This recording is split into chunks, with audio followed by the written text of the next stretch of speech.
तटकरेंनी मोठे मोठे गार केले गंमत मध्ये, शिवसेनेचा दावा मावळला, अखेर तटकरेंचाच शब्द अंतिम.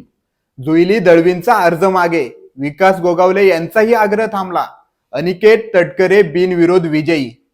कोकण स्थानिक स्वराज्य संस्था मतदारसंघाच्या विधान परिषद निवडणुकीत गेल्या काही दिवसांपासून सुरू असलेल्या महायुतीतील उमेदवारी संघर्षावर अखेर पडदा पडला आहे.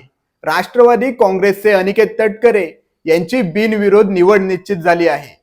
त्यामुळे महायुतीतील उमेदवारीवरून सुरू असलेल्या सर्व चर्चांना पूर्णविराम मिळाला आहे. महाड येथे झालेल्या शिवसेना पदाधिकारी बैठकीत विकास गोगावले यांनाच उमेदवारी द्यावी अशी जोरदार मागणी करण्यात आली होती. आमचे संख्याबळ जास्त असून उमेदवारी आमच्याकडेच यायला हवी अशी भूमिका शिवसेना पदाधिकाऱ्यांनी घेतली होती. पक्षाने जबाबदारी दिल्यास ती समर्थपणे पार पाडू असेही विकास गोगावले यांनी स्पष्ट केले होते. दुसरीकडे महेंद्र दळवी यांनी खासदार सुनील तटकरे यांच्यावर उघडपणे टीका करत आक्रमक भूमिका घेतली होती. तटकरे हे विश्वासघातकी आणि फसवे असल्याचा आरोप त्यांनी अनेकदा प्रसारमाध्यमांसमोर केला होता. जुईली दळवी यांचा अर्ज दाखल करून शिवसेना आपली ताकद दाखवण्याच्या तयारीत असल्याचे संकेत दिले गेले होते. मात्र अखेर पक्ष श्रेष्ठींच्या निर्णयानंतर जुईली दळवी यांचा अर्ज मागे घेण्यात आला.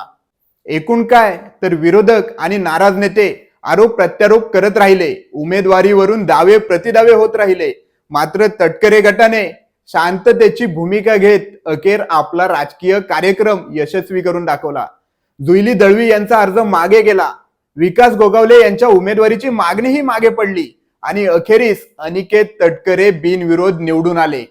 त्यामुळे बोलणारे बोलत राहिले आणि तटकरेंनी शांत राहून कार्यक्रम केला. राजकीय निरीक्षकांच्या मते या संपूर्ण प्रक्रियेत एक गोष्ट स्पष्ट झाली की विरोधाचे स्वर कितीही तीव्र असले तरी अंतिम राजकीय निर्णयाच्या टप्प्यावर सुनील तटकरेंचे वजन आणि प्रभाव अद्याप ही निर्णायक ठरतो. त्यामुळेच आता रायगडच्या राजकीय वर्तुळात चर्चा सुरू झाली. कितीही आकडेवारी कोणी सांगितली, कितीही राजकीय दावे केले तरी रायगड जिल्ह्यात तटकरे हेच किंग असल्याचे पुन्हा एकदा सिद्ध झाले आहे. तुर्तास इतकेच. चॅनलवर नवीन असाल तर चॅनल सबस्क्राईब करा आणि बेल आयकॉनवरती क्लिक करायला विसरू नका.